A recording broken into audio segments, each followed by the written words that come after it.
skulum biðja saman. Kæri himneski Faðir, nú er við enn á ný komin saman til tilbeiðslustundar í þínu húsi og við biðjum nærveru þín í dag og þú verðir með okkur í öllu því sem við gerum, öllum okkar aðgerðum. Í Jesú blessaða nafni, amen.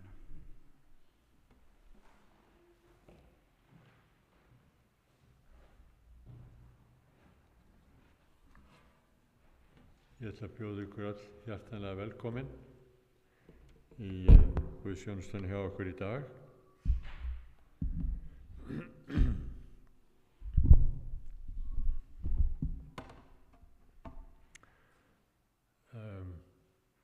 Við ætlum að hefja stundina með að syngja sálm saman. Sálmur eru með 4 í sálmabókinni. I see there are many people here that speak English, so we are welcoming you to our church here in Reykjavík, and we want to start our service by singing a hymn number 4.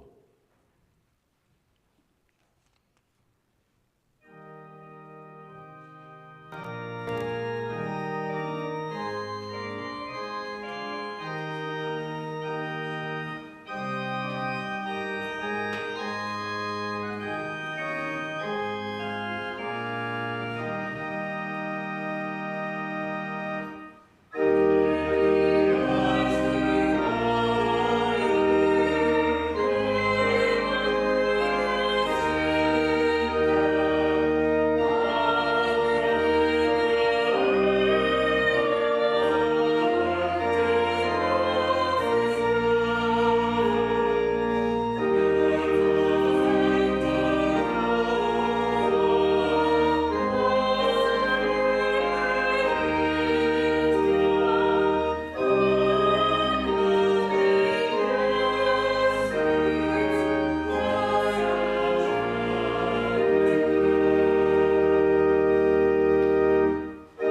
tilkynningar hér á þessum tíma í Guðsþjónustunni og við erum að tilkynna það að hérna næsta föstudag, ekki núna á föstudaginn heldur þann 24. Þá verðum við með samkomu hér í kirkjunni á föstudagskvöldi í alþjóðlegri bænaviku.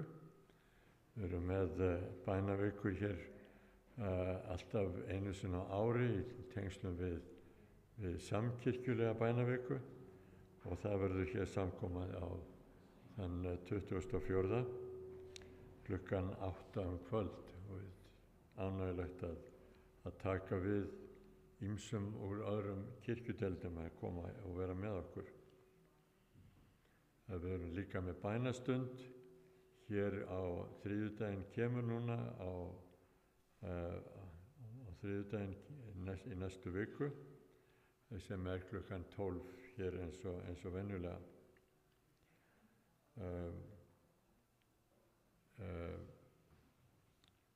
Svo tökum við upp gjafir eins og venjulega hér í kirkjunni og það posi hér í anddyrinu eins og venjulega þar sem hægt að leggja inn fórn. Við skulum hafa bæn fyrir fórninni. Himneski Faðir, við komum fram fyrir augliti til þess að þakka þér fyrir það að við höfum tækifæri til þess að gefa og við erum aflögufær.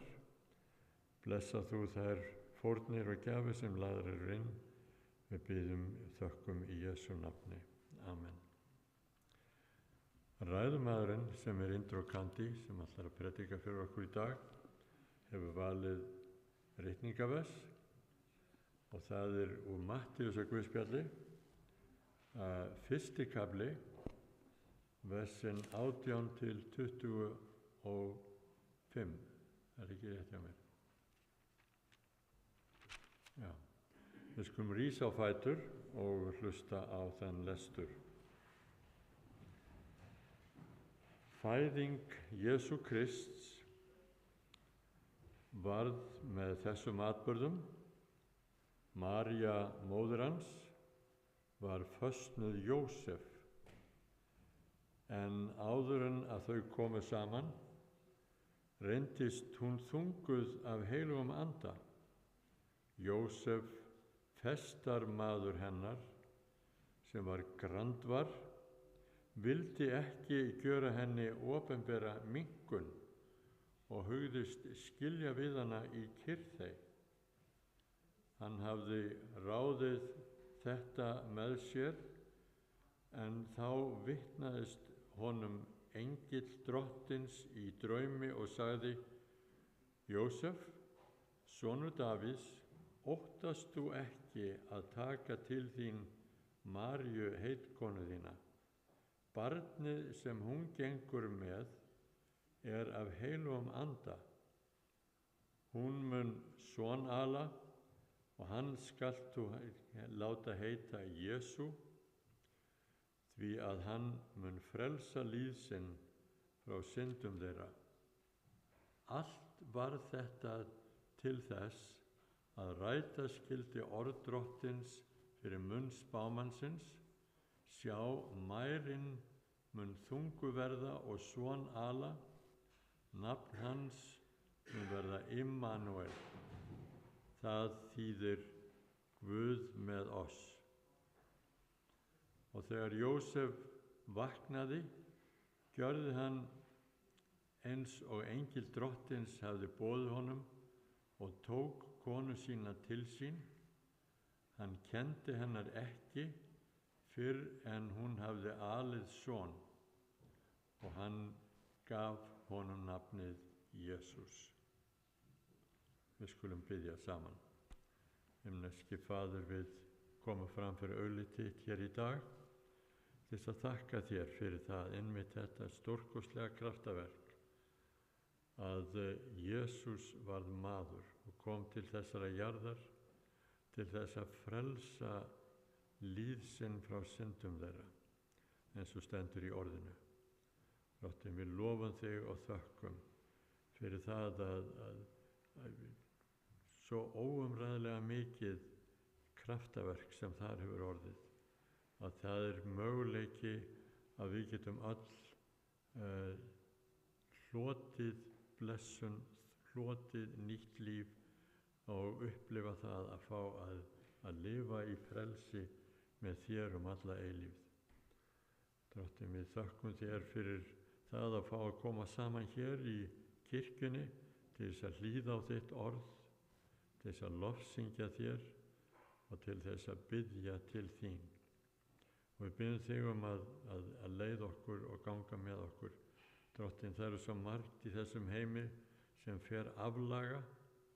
Við horfum á mál heimsins sem þau eru og það svo margt sem mætti fara betur. Og það eru margir sem örvænta og margir sem eiga sárt að binda og eiga erfiðleikum. Við hugsum nú sérstaklega líka til litla Mikaels Nóa sem þú þekkir aðstæður hans, Drottinn, og fjölskyldu hans og foreldra. Og við leggjum hann og biðjum fyrir honum og bata hans, Drottinn, við hrópum til þín að þú komir þar að. Drottinn, við biðjum bara lausn á heimsmálunum og við sjáum sjálf enga lausn nema þá að þú komir þar að, Drottinn, og þú komir til þessara jarðar eins og þú hefur lofað, til þess að skapa nýja jörð og nýja heiminn og nýja jörð, þar sem réttlæti býr. Drottinn, við leggjum stundina og allt okkar líf í þína hönd, biðjum í Jesú nafni. Amen. Skulum fá okkur sæti. Þá skulum við syngja sálmurinn númer 81. 81. Amen.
Vindur að tala til okkar.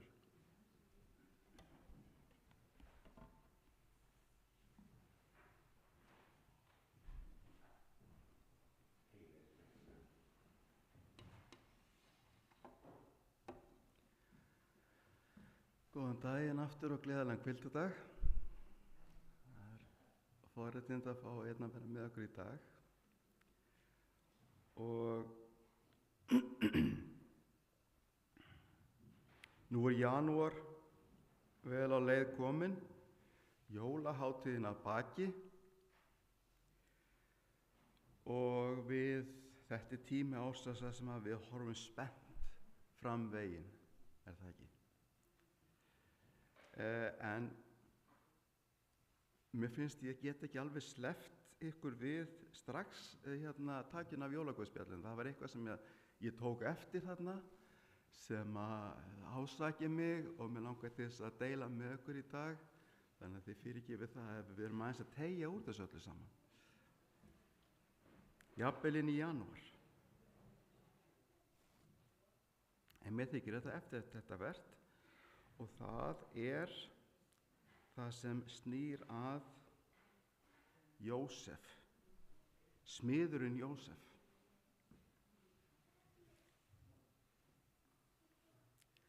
Og Eirík las fyrir okkur áðan úr fyrsta kafla Mattheusarguðspjalls og þá segir frá því hvernig fæðing Jesú Krists varð. Og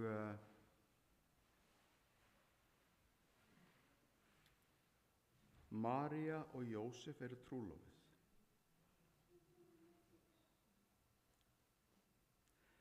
En áður en þau komu saman reyndist hún þunguð af heilugum anda.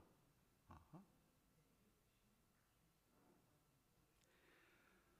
Og Jósef, festarmaður Maríu, sem var grandvar, sem var góður maður. Hann vildi ekki gera henni þessu opinberu minnkun og hugðist skilja við henni í kyrrþey. Og hann var búinn að ákveða þetta þegar að engill drottins vitrast honum í draumi og segir við hann: Jósef, sonur Davíðs, óttast þú ekki að taka til þín Maríu, heitkonu þína. Barnið sem hún gengur með er af heilugum anda. Hún mun son ala að hann skáltu láta heita Jesú, því hann mun frelsa líf sinn frá syndum hans.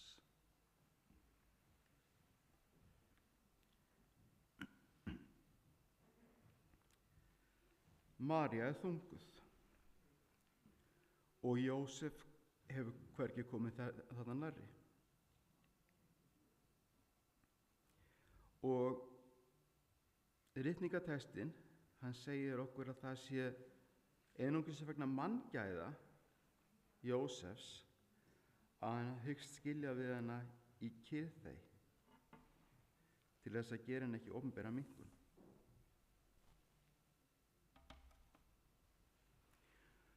Og að þessu getum við dregið þá ályktun að riftun á trúlofun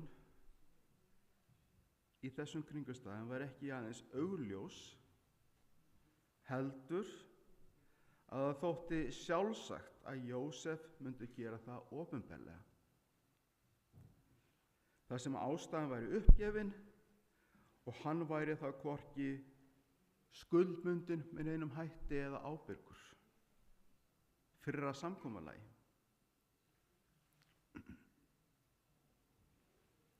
Hann myndi þá standa alveg án sektar, en smánin, hún færi öll á herðar Maríu.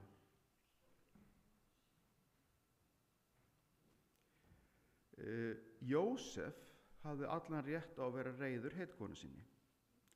Annað verður varla sagt. En hann valdi þann kost að klára málið þannig að það væri henni aðeins þægilegra.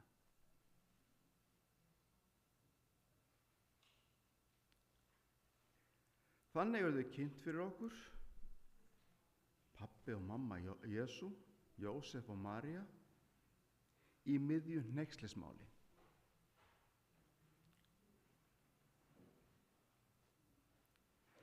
Og Jósef er sómasamlegur, þannig að hann hyggst fara eftir samfélagslegum reglum, en í senn á máta sem er það sem hann er miskunnsamur konu sem virðist hafa svikið hann í tryggðum.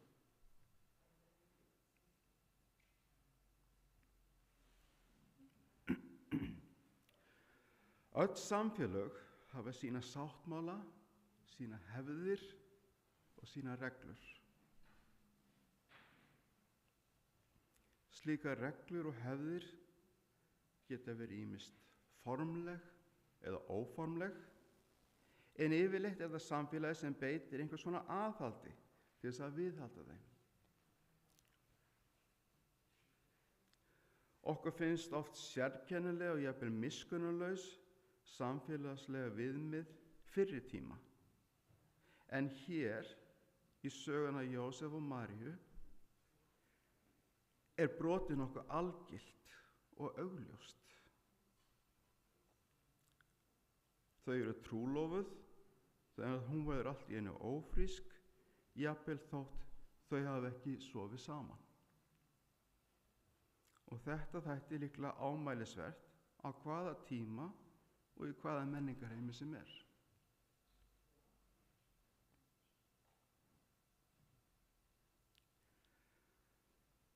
Ef við hefðum ekki reglur, samfélagssáttmála og aðhald, þá myndi samfélagið leysast upp í stjórnleysi. Viðbrögð Jósefs eru því réttlát. Með lögum skal land byggja, sögðu forfeður okkar, rétt skal rétt vera.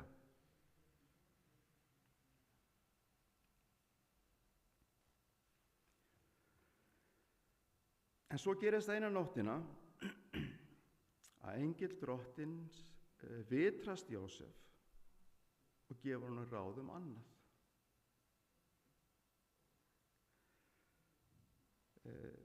Hann virðist ekki þurfa meiri sannana við, vaknar af draumi og trúlofun er aftur komin í gildi. Kannski er textinn full knappur hérna, eins og oft er í ritningunni, og okkur lesandanum er bara sagði kjarni málsins. En hjá okkur hljóta að vakna einhverjar spurningar. Af hverju er Jósef svona fljótur að bregðast við þessum skilaboðum?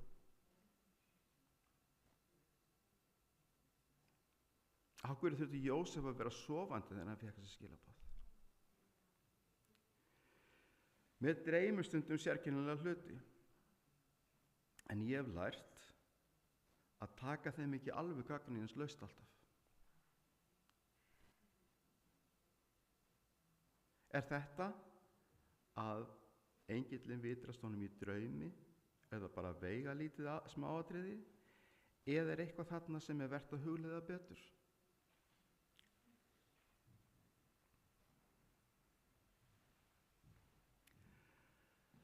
Er það þegar við sofum að hugur okkar er opinn fyrir óvenjulegum hugmyndum?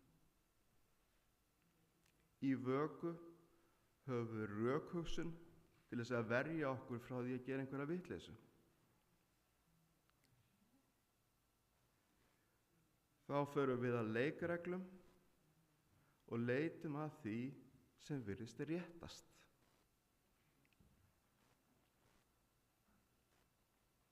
Ég held nefnilega að Jósef hafi fengið skilaboð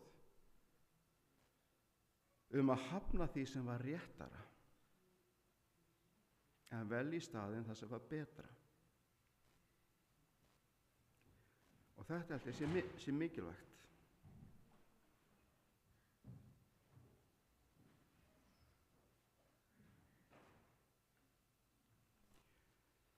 Skynsemi og löghlýðni skila okkur ákveðið langt. Skila okkur hugsanlega á stað þar sem ríkir sátt,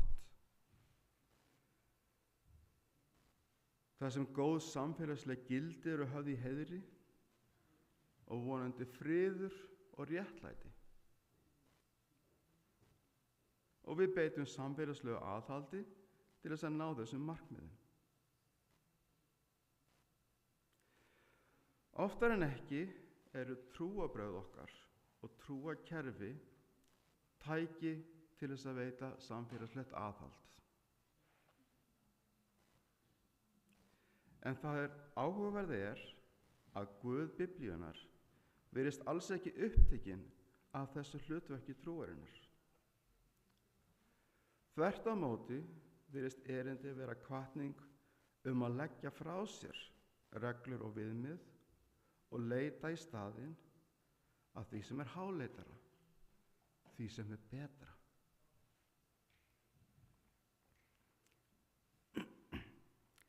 Við eigum fjölmörg dæmi af því þegar Jesús þverbrauti reglur samfélagsins.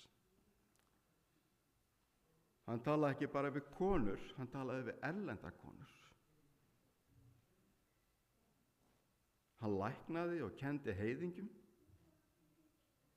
Hann át með tollheimtumönnum. Hitti vændiskonur og snerti holdsveika. Hann braut hvíldardagshelgihald. Og hlutverk Jesú virðist alls ekki að vera að staðfesta ríkjandi trúarhefð eða gefa okkur nýtt trúarkerfi eða kirkjudeild. Vissulega kenndi hann að fólk ætti að fara að veraldlegum lögum eins og að greiða skatt. En trúarlegar reglur eða samfélagslega viðmið eru annað. Ég gleymi því aldrei þegar ég sem ungur maður sat hérna upp á sönglofti fyrir mörgum árum síðan, þegar ég var ungur, í hvíldarskóladeild og við vorum að ræða eitthvað lífsstílsatriði. Kom til tals og þótti óljóst. Ég man ekki hvað það var. En yfirlýsing einnar safnaðarsystur minnar gleymi ég aldrei. Hún sagði: prestarnir þurfa bara að segja okkur með skýrum hætti hvað má og hvað má ekki.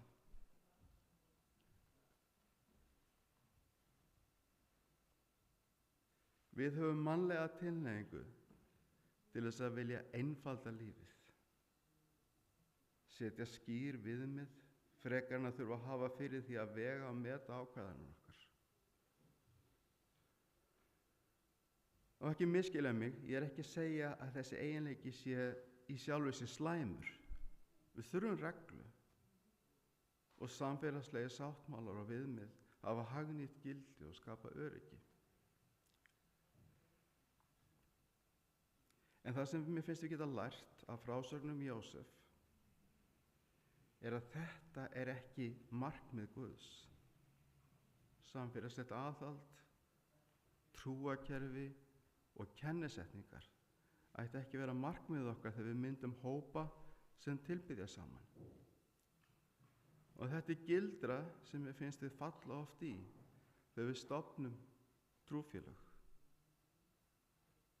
Skrásetjum 28 grundvallakenningar, trúajátningar og safnaðar handbækur. Með þessu erum við að leita eftir einföldum leiðum til þess að svara algildum spurningum. Og að auki það reynslu okkar að fljótlega eftir að safnaðar handbækur og grundvallakenningar eru skrásettar, eða ég haldi fram að þær hafa verið gerðar einhvern veginn undir leiðsögn æðri máttavalda og eru því ófrávíkjanlegar og altækar. En þetta er auðvitað ekki í lagi og gerir Guð lítinn og takmarkaðan.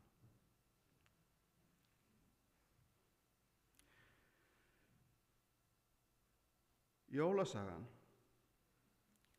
segir okkur frá því hvernig Guð sem er óefnislegur, dularfullur og algildur opinberast manninum í mynd ungabarns, nálægur, áþreifanlegur og mennskur. Guð segir, sjáu þetta efnislega dæmi, svona er ég, eða allavega mynd af mér sem þið getið skilið.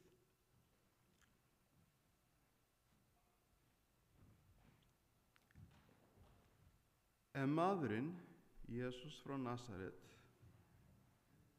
var bundinn ákveðnum stað, ákveðnum tíma og ákveðnum menningarheimi. Og ég sé enga leið að skilja það þannig að frelsun alls mannkynsins felst aðeins í þessari staðbundnu birtingarmynd almættisins. Og verðum að muna að Kristur var ekki fjölskyldunafn Jesú. Kristur er titill sem þýðir hinn smurði. Þegar Jesú er lýst sem Krist, verður maðurinn allt í einu breytist í algilda birtingarmynd guðdómsins sem er óháð menningarheimi eða trúarsiði. Guð umvefur allt, innifelur allt og er í öllu. Enda þegar engill drottinn birtist hirðingjunum út í Haga, sagði hann ekki, verið óhrættir því sjá, ég boði ykkur mikinn fögnuð sem veitast mun þeim sem þið þekkið, eða þeim sem eru nógu lánsamir að kynnast fordæmi Jesú, eða fólki sem tilheyrir ákveðnum menningarheimi. Nei, ég boði ykkur mikinn fögnuð sem veitast mun öllum lýðnum. Erum við tilbúin til að sætta okkur við þetta innifelandi erindi?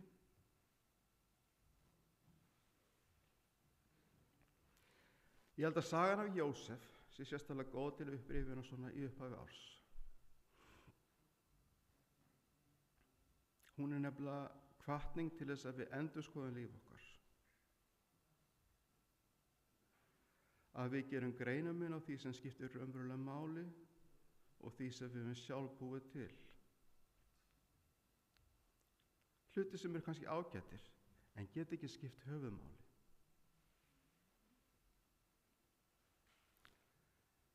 Erum við alltaf að reyna að skilja og hlusta á Guð í vöku?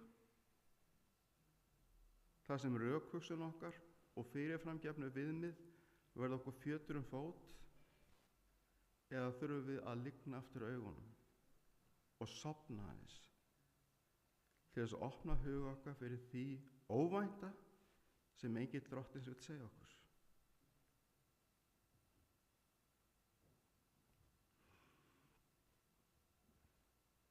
Jósef valdi að gera það sem var betra í stað þess að gera það sem virtist réttara. Og núna á 9 ári spyr ég hvort það sé ekki kannski tímabært að sleppa takinu af nokkrum reglum en búi í staðinn til rými í líf okkar fyrir svolítinn vísdóm. Stundum þurfum við nefnilega að sleppa takinu af því gamla til þess að geta stigið inn í nýtt tímabil.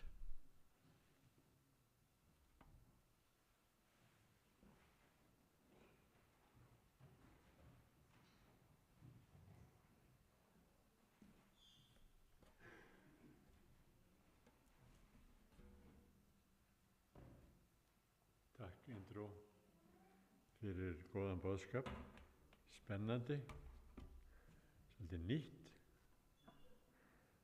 gott að heyra. Við skulum bregðast við með því að syngja góðan og gamlan sálm, númer 376, Ó þá náð að eiga Jesú. Ó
fá að þakka þeim sem hér hafa tekið þátt í guðsþjónustunni í dag og líka hér á undan vorum við með biblíurannsókn. Indró, takk fyrir góða fræðslu og góða predikun. Takk Sandra fyrir undirleikinn, fallega tónlist og texter sem sér útsendingu og streymun fyrir okkur. Hjartans þakkir öll.